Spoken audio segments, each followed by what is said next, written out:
1700 წელი გავიდა მას შემდეგ რაც ქართულმა ერთობამ ქრისტიანობა გამოაცხადა სახელმწიფო რელიგიად. ვიწყებთ პოდკასტების სერიას.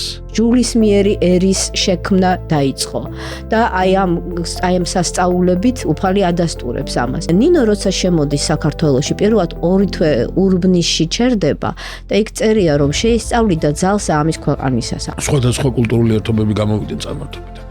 მაგრამ აი ჩვენთვის რა ის ჩვენთვის რა პროცესია, როგორ გამომჟღავნდა ეს პროცესი და რა დავტოვეთ ჩვენ.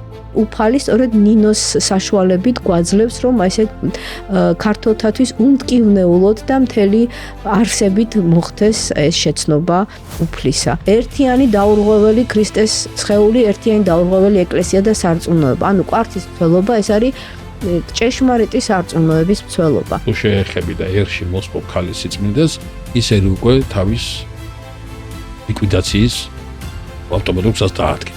თუ პირველი არ იქნება სიყვარული საფუძველი, ბოლო არ იქნება სიყვარული.